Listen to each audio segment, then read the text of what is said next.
You ever wonder why the US has two kinds of attack helicopters? Hopefully you answered yes, because this is the AH-64 Apache, and this is the AH-1 Viper. They're two-seater helicopters whose sole purpose on this earth is to transfer things from the realm of the living to the realm of the dead, while hovering in the sky. A job they do very well. But that's the thing, they do the exact same job pretty much. They hit the exact same kinds of targets, use very similar and/or identical weapon systems, and are both flown by guys who love to tell unsuspecting women that they are indeed pilots. Well, absolutely horrible Nick Cage movie, the like and subscribe button, and let's talk about it. Now, the most obvious difference between the AH-1Z Viper, also known as the Cobra, and the AH-64 Apache is who uses them. The Marines use the Viper, and the Army uses the Apache. But that is a surface-level answer, and while technically true, tells us literally nothing. It's kind of like the looking for long-term relationship but open to short option on Hinge. It only leads to more questions. But the answer is actually way better, and it's way more interesting than just land grunts and water grunts not agreeing on something. And just like my grandfather's secret illegitimate family, the story starts in Vietnam. But before I talk about former French Indochina, a brief detour. Now, I talk about a lot of crazy military stuff on this channel, and a lot of said military stuff is dangerous. That's kind of the whole point of militaries existing in the first place. But the real world can be just as dangerous, and that danger can lead to some not-so-stellar outcomes if your goal is to be an uninjured human person. But if and when you fail to keep your health at a 100% for one reason or another, that brings us to today's sponsor, Morgan & Morgan. There's a reason why protective gear exists in combat, just like there is a reason why Morgan & Morgan is America's largest injury law firm. With over 1,000 attorneys in all 50 states, they've won over $30 billion for their clients.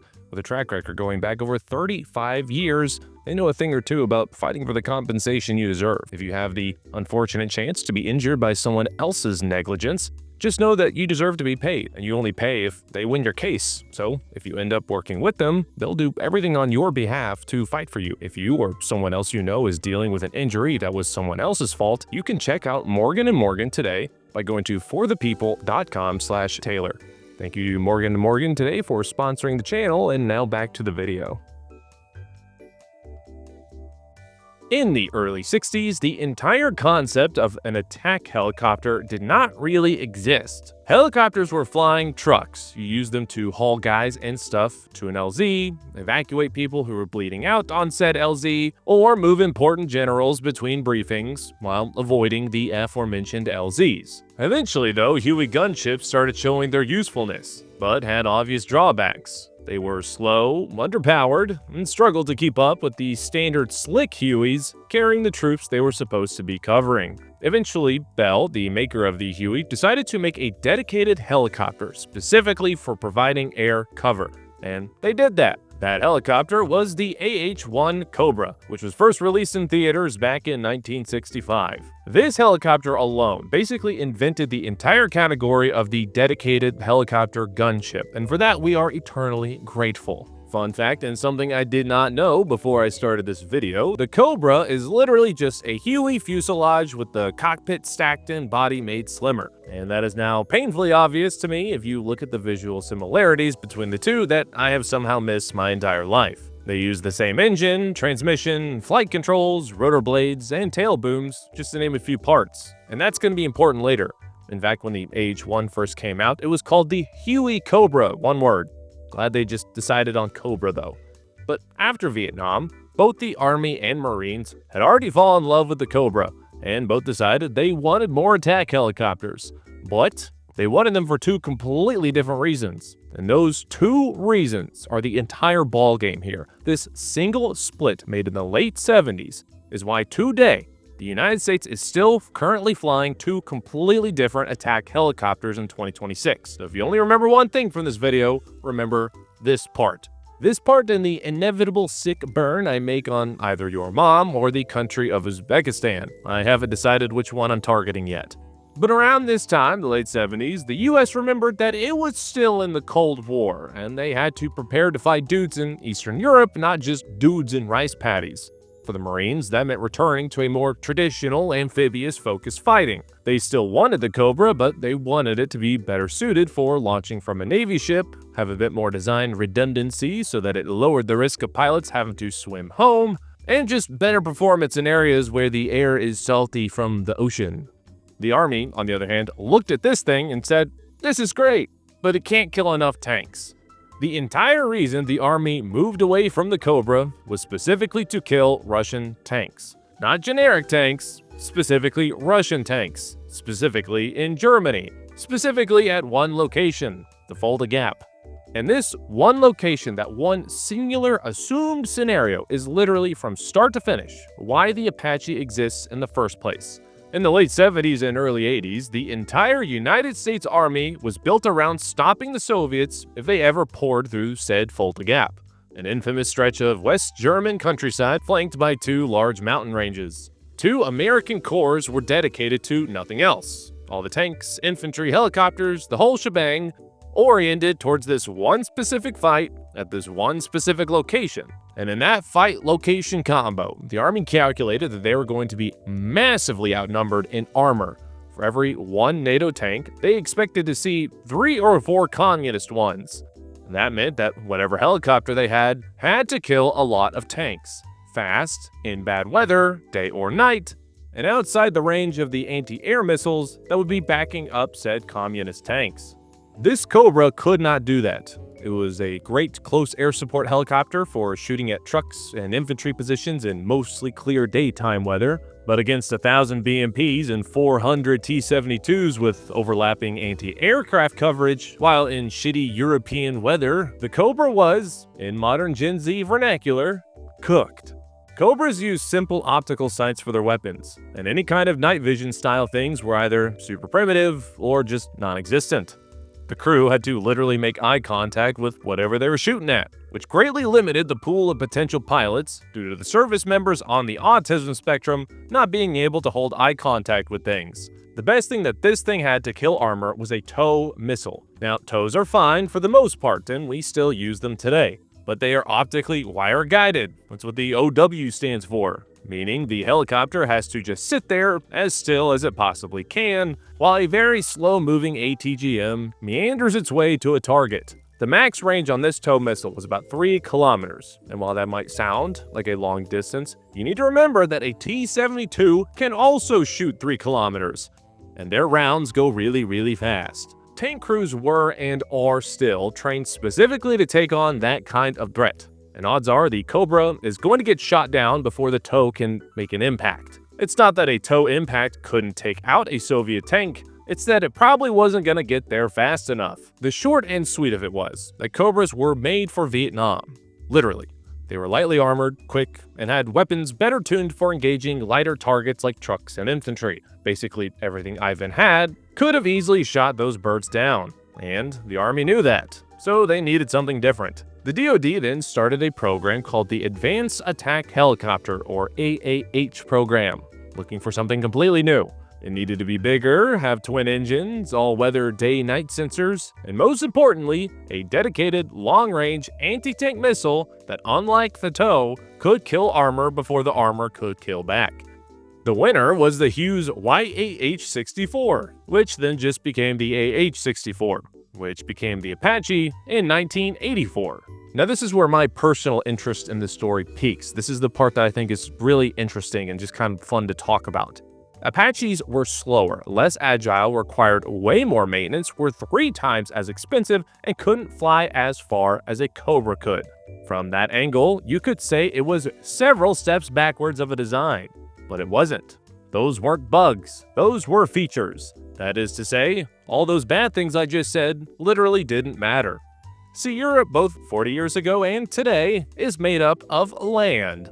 Land also happens to be the perfect location to build places that helicopters can refuel, get loaded up with more ammo, or receive repairs. And NATO did that a lot back in the day, all over Europe, and could set up small bases or camps pretty much anywhere they wanted to. So, it didn't matter if an Apache couldn't go super far or go super fast, because odds are it was already stationed uncomfortably close to the fighting and would basically already be on target the second it took off, while being able to land pretty much anywhere when it was done.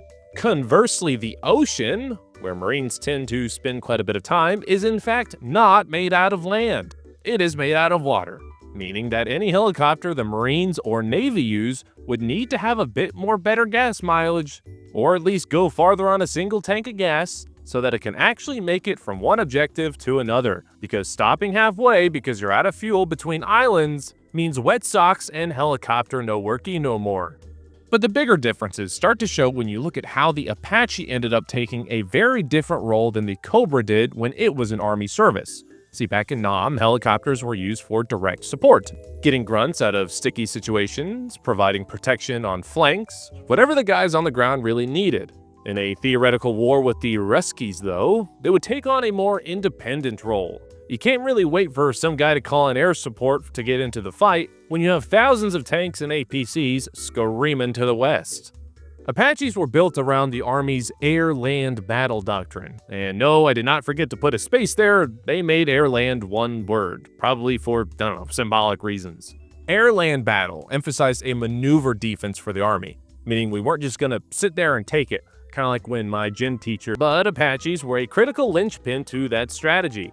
Their job was to blunt the Soviets' primary attacks. AH-64s were organized into 4-ship teams, each made up of a 2-ship pair called a section, and these guys' job was very simple: ambush tanks.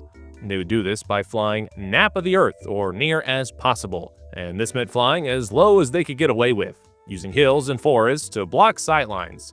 Soviet doctrine at the time relied on a massive push along the entire front, mostly done with lighter armor, and when a breakthrough happened or a weak point identified, the heavier tank units would be pushed through. And it was the Apache's job to make sure that those heavier tank units did not get to the breakthrough point. By virtue of being helicopters, they'd be able to get anywhere at any point that this might be happening, and a lot faster than any ground units would be able to move in and plug the gap. You know, funny enough, groups of men rushing to be the first to plug a gap is actually the reason why you've never met your real dad. But that was a very, very specific use case, and not one that the Marines were expecting to find themselves in. If the Army ever ended up duking it out in the Fulda Gap, the Marines would have been busy fighting along the northern edge of the NATO boundaries, especially in and around Norway. But those fights would have required more flexibility and speed than the Apache had to offer at the time. Cobras were lighter, simpler designs, and easily adapted to being navalized. They didn't take up a bunch of time or space on a Navy ship, and they were pretty cheap all things considered, which was and still is a very important consideration for the Marines and Navy. Now, the Marines did expect to have to fight heavier armored units from time to time, but not nearly at the scale the Army did. And they had other things like other tanks and organic fixed-wing support that could handle those targets for the most part. For the jarheads, helicopters were just more useful providing support against lighter targets that the grunts were struggling with, or providing cover while they conducted ship-to-shore movements.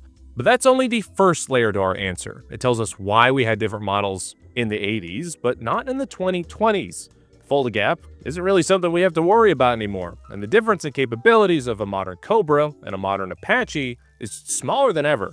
So what happens next? Well, the Army did try to push the Apache onto the Marines, and the Marines did actually consider it. It's not necessarily unreasonable to think that you can make a version of the Apache better suited for the Navy and Marines. We've done it with tanks, uniforms, fat chicks, and other kinds of helicopters. It keeps things cheaper and logistics simpler doing it that way. But between budget arguments, backdoor politics, and bureaucratic red tape, it did not actually manage to happen.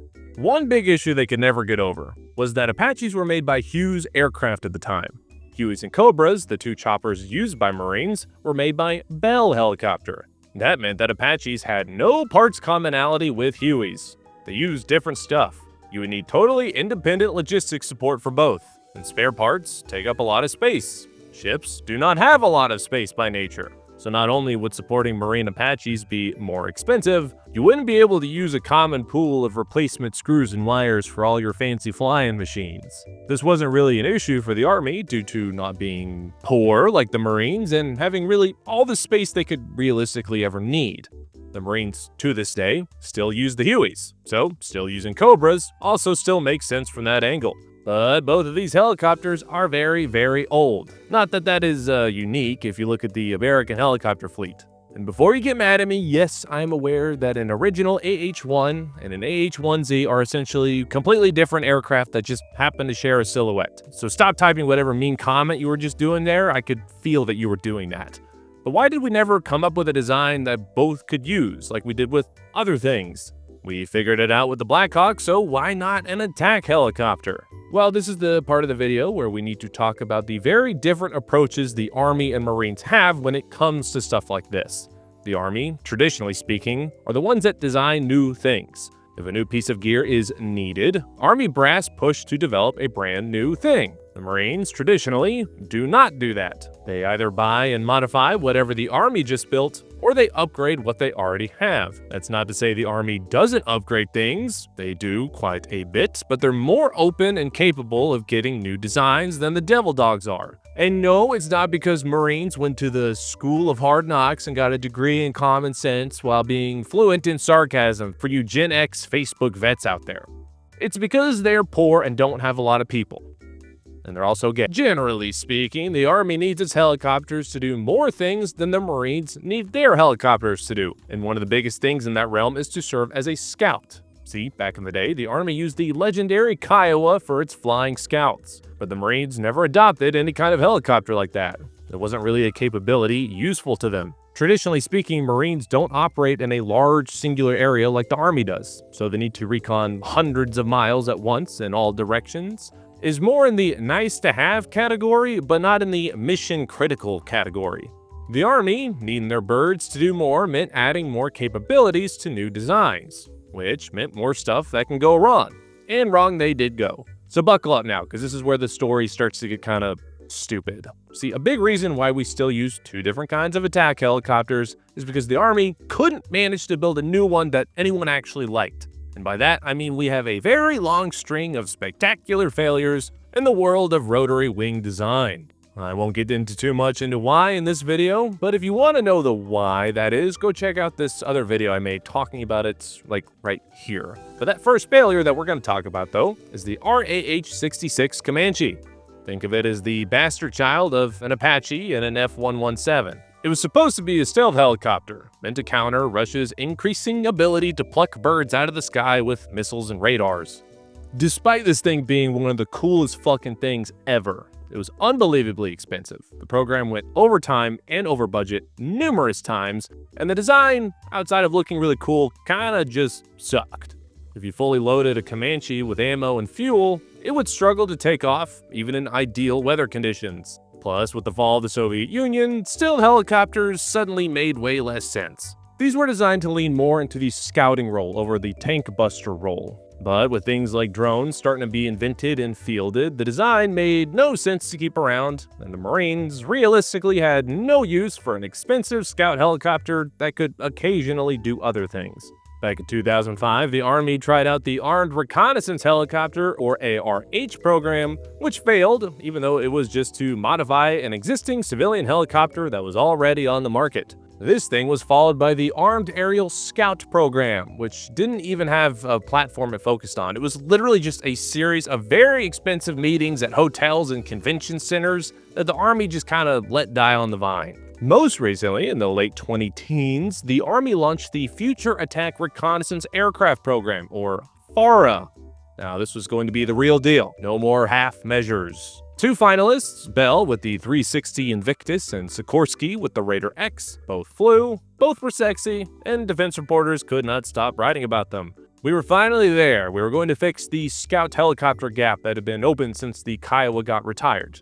But February of 2024, the Army canceled FARA, and they canceled it literally while I was in the middle of writing a script about it at the time, and I'm still mad about that. During those 4 decades of rotary wing fiascos, though, the Marines just continued to iterate and upgrade the Cobra, going from the AH-1J to the 1T to the 1W, aka the Super Cobra, and then eventually to the AH-1Z Viper that we still use today. The funny thing is, though, if you look at this problem and this question today, despite all the money spent on upgrades, all the force structure reorganization, and 2 decades of fighting the Muhammad Squad back over in the Middle East, the reason why we still have 2 different kinds of helicopters is basically the same as it was 40 years ago. Modern AH-64 Echo Apaches are still optimized for independent, proactive attacks. A big portion of that is because they got shoehorned into the role that previous scout helicopters performed, because we don't have scout helicopters anymore. So while weapons, optics, and sensors have all been upgraded, the job is essentially the same. Modern Cobras have also not really changed roles. They are still optimized for reactive fighting. While they have also been upgraded a very good bit, they still rely on passive targeting methods and carry more flexible payloads on average. Now, if the United States could just stay out of a Middle Eastern war for more than 5 seconds, an argument could be made that if we finally made the pivot over to China, the Army would need to come up with a design better suited for that part of the world, much like they did with the new Cheyenne II. And that could open the door potentially to the chance of attack aviation once again being united between the services like we were back in the good old days, before people knew what microplastics were and autism just meant being a little off. A platform designed to fight in the Pacific by the Army would, naturally, be designed in a way that the Marines would probably find a good use for it too. But the role of attack helicopter, as you probably already guessed, is coming into questions. Drones have ruined everything that made war cool and fun to talk about, and we haven't really figured out how these would actually be used in that kind of environment, both from a capabilities and a vulnerabilities standpoint. There are some things that an Apache or a Cobra can do that you couldn't do with a few drones, but not that many, and it's up for debate if those niche use cases are worth risking pilots and multi-million-dollar airframes. At this point, the idea of a future manned attack helicopter is almost laughable to say out loud, and the only thing companies are coming up with these days are essentially dronified versions of attack helicopters, better suited for the 21st century.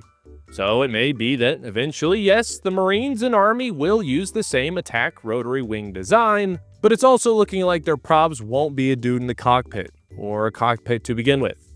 And eventually, after enough time, people will start to think that cockpit is just a rude name to describe your mom. But on that note, thank you for watching. I hope you enjoyed today's video. Please subscribe, and I'll see you in the next one.